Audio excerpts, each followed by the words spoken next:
Welcome to Life Her Podcast, the podcast that guides you from the 9-to-5 grind to the freedom of your own path.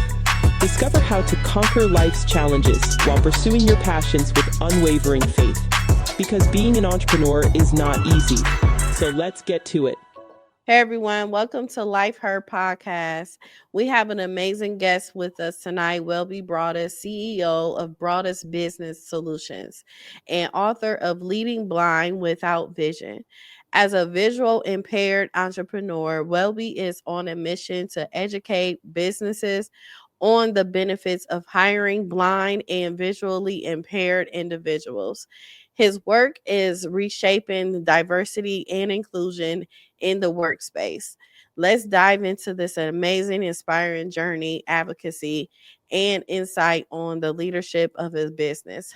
Hey, Welby, how are you? Hey, Bet, I'm doing good. Thanks for having me. It sounds weird calling you Welby when I'm used to calling you Chucky. People still call me Chucky, but I get it. Like, Welby, who was that? I know. That is just hilarious. Oh, Lord. So, can you share a little bit about your personal journey and what has led you to start Broaddus Business Solutions? So, wow. So I went to University of Akron. I first got to university. My major was computer science, and I thought it was just like high school. You just go there, memorize the work, and you just pass the classes. So I ended up flunking out my first semester, and when I tried to bring my mom and dad home to get the mail, but I guess it didn't work. So I had to sit out for a year or so. So my dad was like, "Look, I'm going to work in the morning. Your mom going to work, so you need to get up and go find you a job. You put about 5 applications a day." So I ended up getting a job working at Sears at Rolling Acres, and I was working on a dock, and it was hot in the summertime and freezing in the wintertime. There was no in between. There was no air conditioning. There was no heater. And I was like, man, I can't be doing this type of work. I got to get back in school. So I ended up saving some money, went back to school like two or 3 years after that. And I said, what can I do that I like to do? I think I chose computer science because that was everybody was choosing that type of major. I said, I'm just give me a business degree. And so I ended up going to school, getting a business. I got associate applied business management technology. Then I got a bachelor of science in technical education. And so what that major is called tech prep, and business is my tech specialty area. So basically, I decided I wanted to start a business, basically teach people how to start businesses, how to do management, marketing plans, and things like that. And what I do is with my consulting services, I don't do it for them. Actually, I tell my clients that I'm teaching you how to run me out of business, do something else, because I teach them how to do it themselves. So now the next time when they want to do something, they just do it themselves. They ain't got to hire me to do it. And so in 2009, I actually made my business official. And I just always want to give back to people who always have business ideas but don't know how to get there and really couldn't afford the high cost to hire a business consultant to help them do the work. So I decided that's what I wanted to do. And it led me to where I am right now with my business. That is super dope. That is amazing because, sometimes people get confused when it comes to like what they're going to major in. Mm-hmm. And you end up becoming like this career student, not knowing. Right. Like that's what I was at a point in time. I think we all were. Yes. Yeah. So it's really dope that you actually knew what you wanted to do going into it instead of wasting some years, Well, I wasted that first year. I flunked out at because I thought it was like high school. I remember one point I was taking earth science, and science is probably my worst subject. And I'm sitting in the class, I done flunked 2 tests, and not knowing I could withdraw, I'm taking F's. Man. Yeah. I did the same thing. Yeah. And these is 4 credit classes, so this is like the big money courses. And I'm like, and they drop your GPA real low. I'm like, and then somebody said, man, you could have, why you withdraw? I didn't know nothing about that. So I learned afterwards, though. Man, I bet. So Right. how was your experience as a visually impaired business leader shaped your approach into entrepreneurship? So that's a good question. Um, I think it shaped me at entrepreneurship because I'm always have been the underdog, being vision impaired. Um, when I started school, like elementary school was pretty cool because the kids are really pick on. They're more curious. Like, well, why you got to put your face close to the paper? But middle school is the worst because now everybody's trying to self-identify. They want to be part of the in crowd. Puberty's going on. So now you get picked on and stuff like that. You know, people talk junk about me, being couldn't see. Or I say how many fingers you got up and stuff like that. So those type of things help me be mature at a very young age to realize who's truly your friend, who's not. And I know that there's a lot of people who want to start business who less fortunate, may not have the money and can't afford to get the help, but have great ideas. So I said I want to target that type of person. Mm-hmm. And then people always determine like, well, they ain't gonna be able to pay. I said, yeah, but it's still rewarding. I'll charge a lower rate they can afford to pay it, you know, or we can do work on how ways and means to get paid. But I just want to give back. I mean, like my speaker series, I was only charging $10 for that, but that's a way they can come and learn for $10 and then ease up and do something else. So it's just about my experience, what I went through being basically picked on or not being seen as be able to succeed in life. That I want to give back to show people that if I can do it, you can do it. That's always been my motto.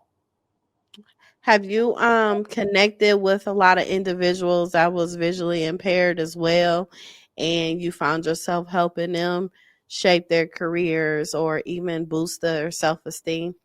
So right now I'm working with this agency out of Detroit. It's a mentoring program where we mentor kids that are either totally blind or some type of vision impairment. And everybody that works for this agency, but I consult with them, but he got employees too. We're all blind or vision impaired. And it's very rewarding because we're helping kids, the college students that are in school, to be able to be successful once they graduate. So we teach them how to do their resumes. We even help them get internships, teach them how to write cover letters. They all have an elevator pitch they can use to talk to employers when trying to get a job. We do a workshop once a month, and we always have a guest speaker, and the guest speakers we bring in are either blind or vision impaired as well, and these are successful people that's in the business world. So it's very rewarding to give back because I wish I had something like that when I was in college. I think I probably might not have flunked out. So can you share, well, what really inspired you to actually write Leading Blind Without Vision? So I'm going back to college now. So when I was in college, I took English 111, and that's the first English class you take, and you had to write these papers. And I know one of the papers you had to write was an entertainment paper. So I wrote about me and a couple of my buddies. We rode up to Virginia Beach on Labor Day weekend for the Black Greek picnic, beach party, whatever it was. Mm-hmm. And so it was crazy that weekend. That's the weekend. It was a big riot. Like police was picking on people. So basically, we shut down Virginia Beach. And this is way before the internet. So it was like all on the news channel, stuff like that.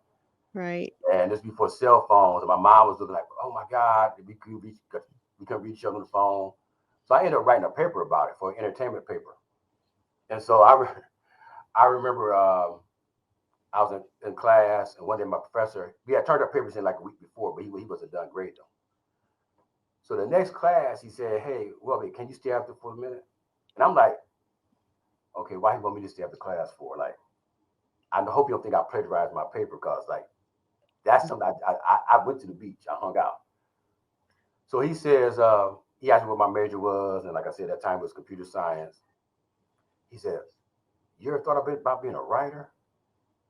And I basically like shoved him up, like, man, no, ain't no way I thought about being a writer. Nope, never crossed my mind. she was thinking about it. I said, no, I don't want to do it. Now, fast forward years down the road, it's always been my mind that to write this book about me being vision impaired. And I always had my title, Leading Blind Without Vision. I always had that title. Now, I had the subtitle, but I always had Leading Blind Without Vision. It's always stuck in my mind. Mm-hmm. And so my girlfriend, Angela, knew these people that took this course at Georgetown University. It's called the Creators Institute. And what it is, you go through this course and they teach you how to write a book from the beginning to the end. And I signed up. Now, I signed up with the mentality like, oh, they're not going to pick me. Right. And so you actually have an interview with the professor, Professor Coaster. And I was talking to him on the phone. I said, y'all write this book about me being vision impaired. I grew up this way. I've been bullied. All this stuff is going on. He's like, oh, that's a great idea. So he gave me an assignment right there on the phone here. And basically told me, I want you to go online and find about 25 other people that are blind and vision impaired that's successful that you put in writing your book. I'm like, this dude actually picked me to write this book. I said, okay. And so I end up getting in the course, and they chose my book to actually be published with their publishing company. So I was like, wow. Man. That's Mm-hmm. that's a great stepping stone. I know that felt motivating though. Oh, it's great. I got the bug. I mean, I love everything about writing, the good, the bad, the ugly, but I'm definitely gonna write another book. I went to Copenhagen in Denmark to write. I did an article about how the blind and vision impaired navigate through the city, because you ever see pictures of Copenhagen before? You ever been there? Yeah. I've So seen pictures. yeah, bikes are everywhere. I mean, and they don't like just park them in a structured way. They just they stop, park anywhere. And I was always curious about how does an individual that's blind or vision impaired navigate through a city like that. And so I went and wrote an article about it. And so I got it now. I'm trying to get it published, but yeah, I wrote an article about that. And I plan on writing another book as well. So nice. So what are some of the biggest misconceptions about hiring blind and visually impaired individuals? Many employers believe that they don't have jobs that this population can do, which is not true. Anybody that's blind and vision impaired can do any job pretty much that requires them to use a computer. And a lot of employers think that it's too expensive to onboard this population in the workplace because of the technology they need. But reality is cheaper because it's not that expensive. Because by law, every operating system that any employer is using has to have accessibility technology built into it already. But the problem is employers don't know that and they don't access it. And in reality, it should be available to anybody who wants to use it. It shouldn't be just somebody who's blind and vision impaired. If you want to use this, they should make it available for you as well. And one of the biggest misconceptions that people have is that they think that we're accident prone because we can't see, which actually is the opposite. The non-disabled employees are more accident prone than the individual with disabilities, because we go through so much training to learn how to navigate through situations and things like that. We're more cautious than a non-disabled employee. Okay. So can you share like a personal or industry related story that highlights the struggles and successes of the BVI community in the workforce? I'm gonna tell you a story about one of the ladies I interviewed for my book. So and her name is Dr. Mona McCare, and she's a bioengineering professor at Northeast University in Boston. Wow. And so when Mona had just got her doctorate, and so she said, well, after I got my doctorate, I started applying for all these different universities all over the country. I sent my resume in. And Mona's a very outspoken person, if you meet Mona. And she's very intentional, like I am. So Mona said, when I apply for these jobs, I told everybody I apply for that I'm totally blind. I told them I walk with a cane. I don't hide anything, because she has a philosophy that she never want to work for a company that doesn't want her. So she always want to be upfront with her, about her disability. So she applied for this job at this university in the Midwest United States, and she wouldn't tell me what it was, but I would hope she would, but she didn't tell me. Right. So they flew her in, and the interview to be a professor is a grueling process, like a week-long process. She got to give little talks, got to meet with all different people, meet with the student body, and all this type of stuff you go through. So she gets there, and she meets the lady who would be the head of the department. They hit it off pretty well. She meets the people in the department, stuff like that. So they asked her to go meet once you meet the head of the hiring committee, the chair of the hiring committee. So she walks in this man's office. The first thing out his mouth was, "What? You're blind." And so she said herself, like, he's not supposed to say this to me, but she said, I just threw it off. She said, yeah, I'm blind. He said, I don't know how you're gonna do this job. So she goes on to say how she can do the job being blind, so like that, even though he can't ask these questions either. Then finally he says, I don't know why we would hire you. And she said, I had enough. She said, why you fly me out here? You knew about I'm being totally blind. I told you all this. I walk with a cane, all that type of stuff. And he said, I don't know if I think we make mistakes. She said, well, all right, but I'm done. So she said she walked out of his office.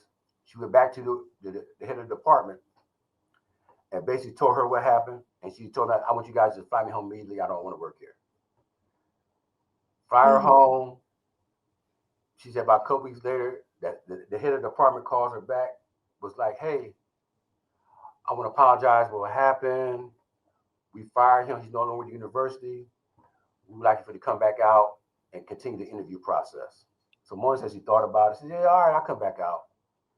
She gets back out there. Wow. She meets with the lady who's going to be her boss of the department. And the first thing the lady says to her is, well, you know, because of what you did, we had to fire him, and now I got more work to do. And so Mona was like, I finished out the interview process, but I knew it wasn't coming out to get the job.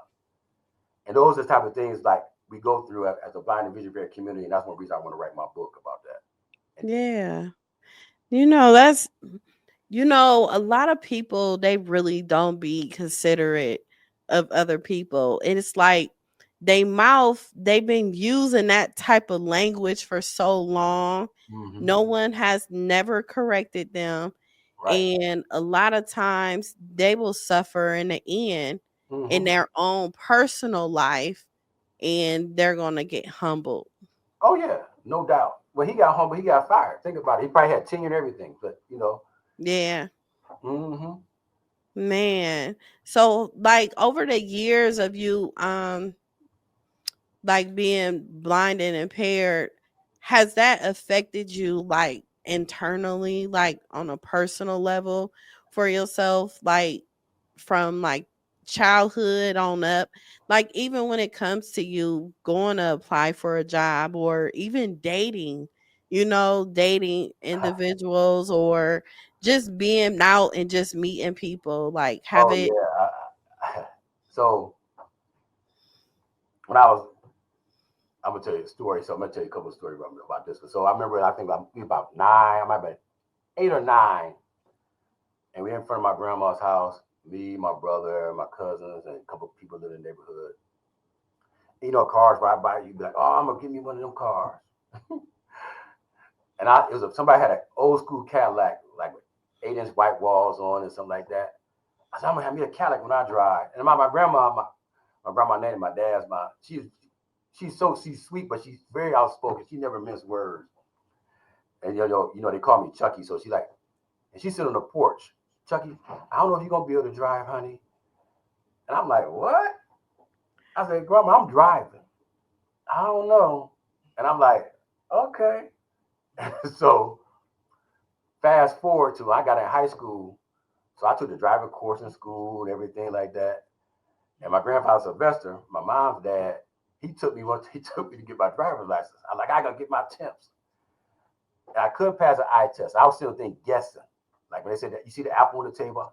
I said, yeah, it's on the right hand side. I'm guessing. Oh, God. And so just saying anything, yeah. And then the lady behind the thing said, you can't see. I was heated. I said something smart back, and I walked off. My grandfather told the lady, but that type of thing happened. So now, mind you, I can't get my license. So now I'm like in high school. I meet girls asking me to go out. And like, "We got your license?" I said, "Nope." "Oh, when you gonna get your license?" I tell them I can't get my license. And they're like, "You can't drive?" "Nope." "And you want me to go out with you? You can't drive, so I have to drive all the time?" I said, "Well, yeah, you have to drive all the time. I mean, any other way you want to get there." So people would date me because of that. And I had a girl actually broke up with me. We was going together because she met somebody who had a car and they drove. So yeah, that has happened. It was and it hurt. It hurt at the time. I bet. But like I said though, I had to turn all this stuff into a positive for me. So what it taught me is that you find out what a person is up front. So and I just know that I'm glad that those type of people that went for me. I'm glad I found out when I found out versus putting my time and effort into the relationship with those people that down the road. And it's about them more so about us. So, Man, that gotta be a lot though. Like seriously. As a teenager, boy, yeah, it was a lot at the time. But when I look back, it's so crazy when I was younger or whatever. I didn't realize you were like that until I actually became an adult. a lot of people say that. Seriously, because I don't know, like we family. So I was like, I wasn't paying no attention to anything like that. I was just like, hey, Chucky, just happy to be around you and stuff. Right. But it's like as I got older, when my mom used to come get you and stuff. Yeah. And I was like, Mom, why Chucky not driving? Then she told me, I said, I didn't know that. Mm-hmm. So my grandfather Sylvester and my grandma Nanny. So my mom's dad, and my dad's mom, and my mom, they taught me to be independent. Like my mom would try. I would try to get my mom. Can't you do this for me? I said nope. And the question will always ask, what you gonna do when we're not around? When we're not here, how you gonna handle this stuff? And I think that's the best thing for me. Even though I hated it when I was. I bet you did. But I'm glad they did because people always say that. Like one of my best friends, my guy went to college with, he didn't realize I was vision impaired till like we got out of college. He's like, man, I didn't realize that. I always just wonder why you ain't drive. I ain't never asked. But, so yeah, I get it all the time. Yes, it's crazy. It is. So what are some of the most common barriers that blind and visually impaired individuals face when as far as like seeking employment when they need a job? So some of the barriers they face is that so the unemployment rate for the blind and vision impaired community on average is 70%. And that's even when the economy is good, when the economy is bad. And the reason is the biggest barriers that we face is that we're a disability of the unknown because there's like so many different type of eye conditions. Mm-hmm.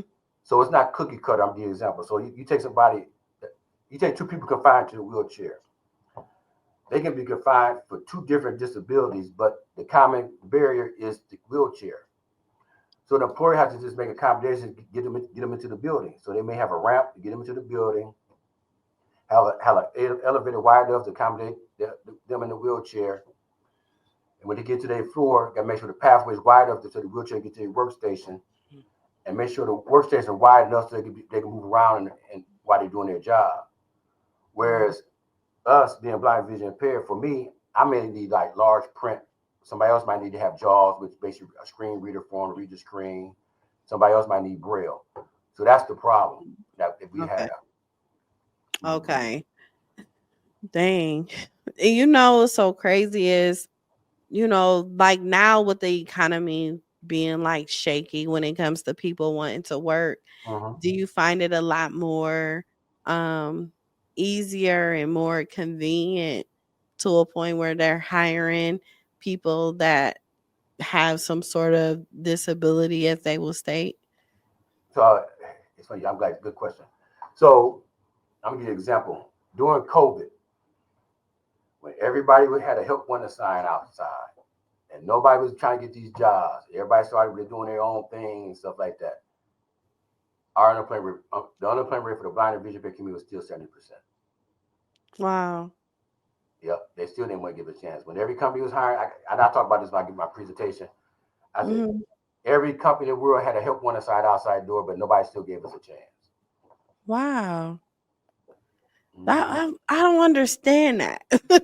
Like I really don't understand that, because 9 times out of 10 you probably could do the job better than the person that's hiring you. You So know? what people got to realize is that we're not your problem solvers. Yeah. We have to navigate in a world that's not set up for us on a daily basis. So we naturally have to problem solve all the time.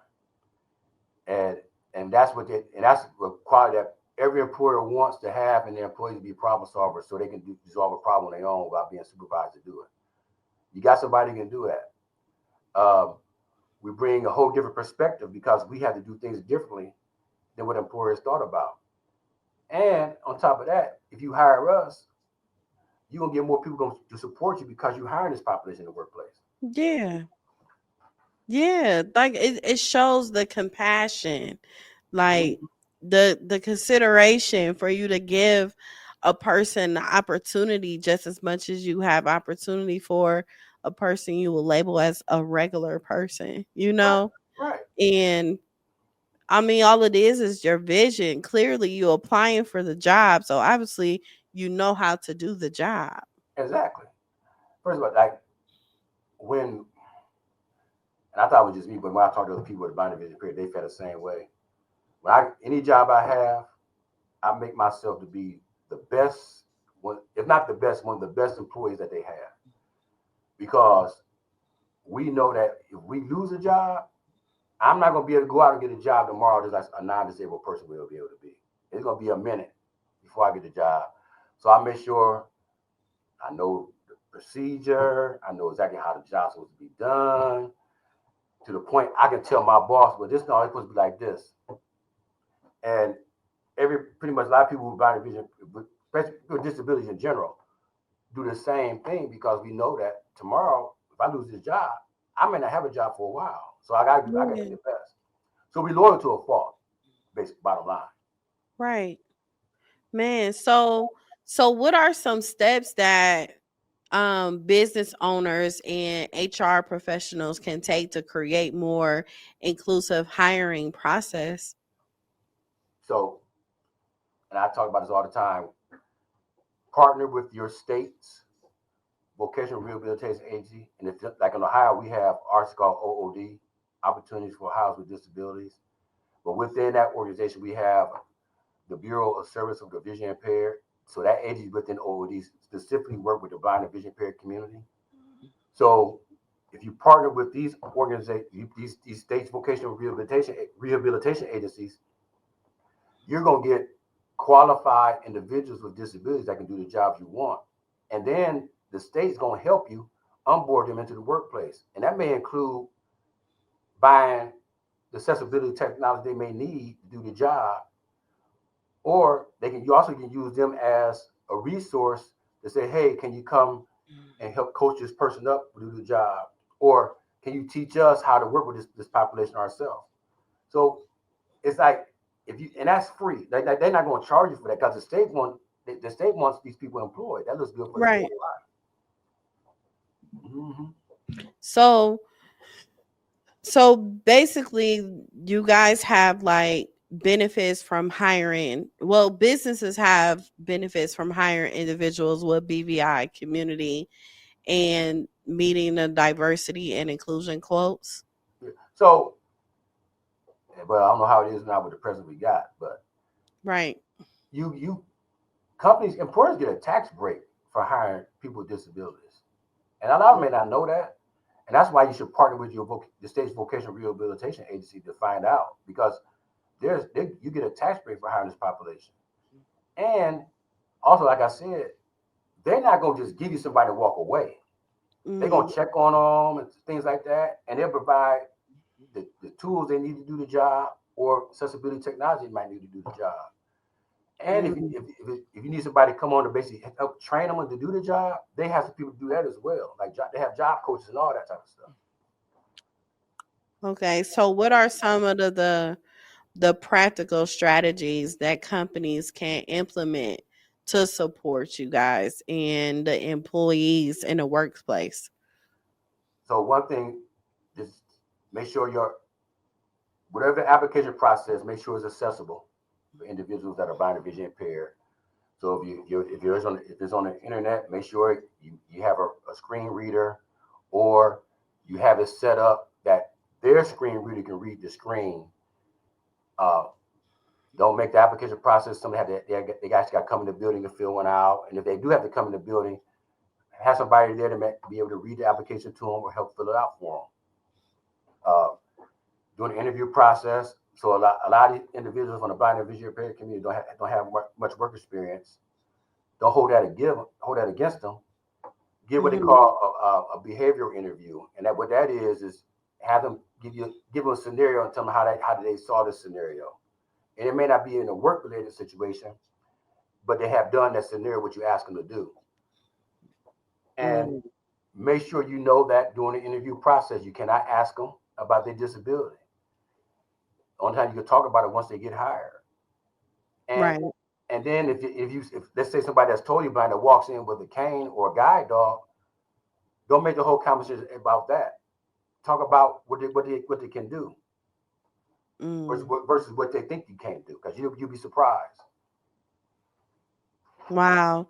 You know, it's so crazy because just say for like now, everyone is a business owner. Everyone own a business. And I don't even think they have the thought process further enough to hire individuals that have certain types of disabilities, or they don't have the accessibility for you to be able to come into their business, or even the accessibilities inside of their business alone. So it's really a eye opener for a lot of people that are in business, for them to really consider being more accessible in their business, for them to be able to provide the proper services for anyone that do come in with some sort of issue that they have that they can't help, you know. Right. And people really don't be considerate of it at all. They stare you down, but other than that, they just stare. That's it. And the thing about that, just take out the part about not being able to get them into the building. But y'all just, I don't know, let's say it's a retail store or something like that. We have a lot of spending power. I mean, this population has money, so you alienate from a lot of potential customers you may have. Yeah. As well. Yeah, I think the most I really see is probably ramps or parking, handicap parking. Right. That's probably like the most I ever see out that is accessible. And you know what's so crazy, when you go to the restroom, they used to have the embroider on there where you can fill. You barely see that anymore. Yeah. And I think that's they still have to have those type of things. I mean, I don't know all the guidelines on them, but I know they still have to have that stuff be accessible to individuals as a public space. And I know something they say is grandfather clause in because of my older buildings, but I think yes, if I let's say I had a business, let's say retail store, something like that, I might be having much accessibility technology as I can, because that population spends just as much as a non-disabled person population spends. So it's like you miss out two things. You miss out an untapped market that's natural problem solvers, which is range skilled employees look for dedicated employees, and you miss out on the customer base too. That's just that same population. Yeah, you do. And you know, so crazy, like now that we really, because you know, I'm just, you know how I was raised. I'll be paying attention to stuff like that. But at my in-home daycare, I have a baby I had her since she was born, Uh-huh. but she had a cast on her leg since birth, Mm. and she has had surgery on it probably 5 times now. It used to like bend, but Mhm. now her leg is straight, but she'll forever wear that cast. So I have her, and I have 3 kids that are autistic, but they all in different levels. One is Mhm. nonverbal, one you wouldn't even think he has autism, Right. and then another one he has it very severe. Right. And I had kids of cerebral palsy Mhm. enrolled, but I always made changes within my home daycare that make it accessible for the kids, because you have to get to know what they like and don't like Right. when Right. it comes to different things. I've also had I had a blind kid before too. He was really fun. Mhm. He was so bad. But it was amazing though. And I just can't see how people just can't be compassionate. It just, I don't know. It just is mind blowing. And it's kind of crazy that we having this conversation, because I've never had this conversation with you before. Oh yeah, that's cool. It's all right. And so the kid that you probably act out, he probably just doing that to deflect. I mean, I just do the same thing. Really? You know, I was in school to get not to get bullied, so I would deflect. Yeah, I Okay. really do that all Dang, he was bad as heck. the time. So that makes Wow. take the attention away from his vision. Like, oh, he's tough. Like, oh, he's hard. Okay, Mhm. I get it. Wow. Not saying it's Wow. right, but He crawled. He used to crawl through the daycare. So I really just didn't change to the furniture a lot, because he right, already had got to know that space right, right. of where he was going or everything. So I just really kept it the same. But he crawled and he was blind. Mm-hmm. That is so funny. So what impact do you hope leading the blind without vision will have on business world? I just hope they just open their eyes to a untapped market that they never thought about hiring, and give them opportunity, and realize that these are natural problem solvers that could bring a benefit to the organization, Yeah. and just give them a chance. It's, you you want to be the best, so why not? You may not be hiring the best, because that best person for you might be that person that's blind and vision impaired that you never give a shot. Mhm. And the bottom line is, for businesses, you're trying to make money, so why not give them a chance? You don't know until you give it a shot. That's why I said just give it a chance, because guarantee you're gonna find somebody that's qualified to do the job that's gonna be blind and vision impaired. That's true. So Mm-hmm. what advice would you give to visually impaired individuals who are looking to start their own business or advance in their careers? I would tell them, don't be afraid to do it.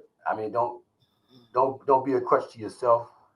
I mean, I know that sometimes it may be hard, but the struggle is real. But the struggle is great though, because it's very rewarding once you get started. And if you just have confidence in yourself, because you know what you're capable of doing, just do it. We all gonna fail. And first thing you might do might not work out, but keep on trying. I mean, you hear Mhm. so many successful business owners now that started out with something else that didn't work, they did something else. I mean, even like you, like all the business you have. Yeah. I know everything you started up first didn't work out, I'm sure. Yeah, So yeah, so yeah, just give it a shot, and don't. And there's gonna be some loved ones gonna tell you that, oh, maybe you shouldn't do that, and they only say it out of love, but know yourself. That's, I think, and do what that's you feel true. you need to do. And it's not, don't hold them against because what they said, but that's how they feel. You know, everybody want to be coddling to you, but don't let that happen. Don't coddle yourself. That's true. So music seems like it's a big part of your life. Oh yeah. What is your favorite live music experience, and how does the music influence your day to day? Oh, I'm gonna tell you, it's a good question. My favorite group of all time is Earth, Wind, and Fire. I knew that. So I saw them a couple times, but the best time I saw them was with your mom. It was, and I just told this story to one of the matches last week. It was at Nautica Stage in Cleveland on the water. It was a summer day. It was an all white party. So we all had to wear all white. and we get to we kicking it. You know, your mom dancing, we all kicking it. And Yeah. so Verdine, the guy that played the bass on Earth and Fire, he came off the stage. He came all the way up in the cheap seats where he was. He was the last row playing the bass. And we was right at the aisle where we could reach out and grab him. But we ain't Oh. grab him. But we was like, we kicked it, and that was the best concert I went to. Earth and Fire. With your mom, yeah. Having a ball. A ball. Having a ball. With my favorite cousin. I had a ball. We kicked it that night. I never forget that. So you also enjoy cycling and exercising. What motivates you to stay active, and how do you adapt to workouts that fit your lifestyle? So in our family, we have high blood pressure and diabetes. And so I never wanted to have high blood pressure. So like I don't eat pork because of that. I don't eat that much salt. And I know that I got cholesterol, and my doctor says it's genetic. So if I go to the gym and work out, it keeps it down. And I like riding a bike because I just like riding through nature, just like to feel the breeze hit me, ride the bike trail, like the towpath, and see nature and the animals running by. It's almost like me riding a horse.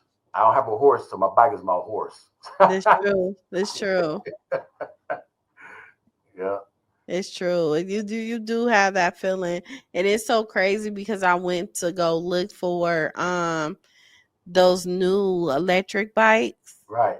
Oh my God, I done fell in love with it. So I've been like making it my business for me to get one before this month over with. Oh, you electric? I want to do the pedaling, but I get it. Yeah, it pedals and everything. Like it has like different speeds to a point. It's either gonna be a hard struggle ride or an easy ride. They have different speeds when it comes to it, but I just enjoyed it so much. I was like, I have to have one of these Yeah. because I love riding my bike. Oh yeah, that's good. I do too. Man, so how can people purchase your book? They can go to my website, Broaddus, Broaddus, BizBizSOL.com. They can purchase right there. Or Amazon has it. Any online platform has my book. Okay. So looking ahead, what's next for you, and any upcoming projects and tentatives or any goals that you are excited about? Oh, so this Saturday, if anybody who wants to start a former LLC in the state of Ohio, I'm doing a workshop from 10 to 1, and I teach you how to the format LLC in the state of Ohio is online. So you also go to my website under events and sign up for that as well. And I teach you how to start an LLC in Ohio. We're gonna go through I'm gonna talk about it. We actually do step by step. So when you leave there, you actually have your application completed. And Okay. then down the road, I'm working on creating a business course to teach individuals how to start a business. It's gonna be like a 15-week course, and it's gonna be interactive. It's gonna be a virtual course as well. Okay, that's nice. So if there's one message you would like the listeners to take away from this conversation, what would it be? Always be honest with yourself, and believe in yourself. Because if you're honest with yourself, the naysayers won't affect you because you know what you're capable of doing. And you got to truly be honest, and don't cheat yourself. You got something a dream that you always thought about doing, do it. Yeah. It may not always work out, but you did it to know that it didn't work out. Now you know what you do to need to tweak it so it can work. Or you might figure out, maybe this is not what I want to do. Maybe I'm going to do something else. But when you sit back and don't do it, then you cheat yourself. And I'm not a strong believer in not cheating myself. Yes, that is so true because we don't never really realize how much we be cheating ourselves and not applying the pressure that needs to be pressured upon ourselves. And Right. next thing you know, somebody would be like 65, 70 years old, and you done let your whole life done pass you by when you really haven't lived, Those shoulda, woulda, coulda people. Yeah. And Yeah. what's so crazy, Chucky? I really learned a lot, even my mom, from her passing so young. Mhm. And she was only retired for 1 year. It like changed my whole perspective on life. And Yep. it made me just want to live differently myself, even when it comes to my health, wealth, Yep. and making sure anything that comes to mind of what I want to do, I end up doing it. That's like your mom's example for me and my uncle Stanley. I don't remember him. He's died at 37. And like you said, like, it's people, oh, I'm gonna work my job till I'm 80 or 70 years old. Nah, if I got something else I want to do, I'll quit and do Yeah. something else. And because my goal is enjoy life. My goal is I like traveling, I like working out, I like going to sporting events, concerts, things like that. There's a whole lot more besides me working for somebody else and then give them all my life and then when I get done, there's nothing more for me to do but sit back and be home.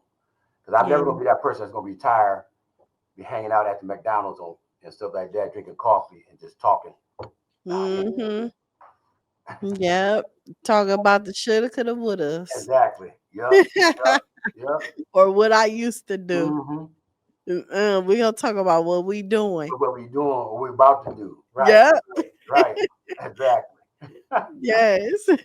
Well, thank you so much. I really appreciate you. Oh, thank you for having me, cuz I really appreciate you having me.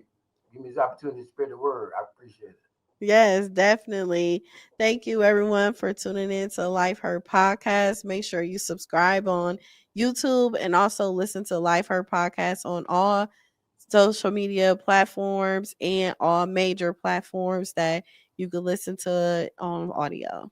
Welcome to Life Her Podcast, the podcast that guides you from the 9-to-5 grind to the freedom of your own path. Discover how to conquer life's challenges while pursuing your passions with unwavering faith. Because being an entrepreneur is not easy. So let's get to it.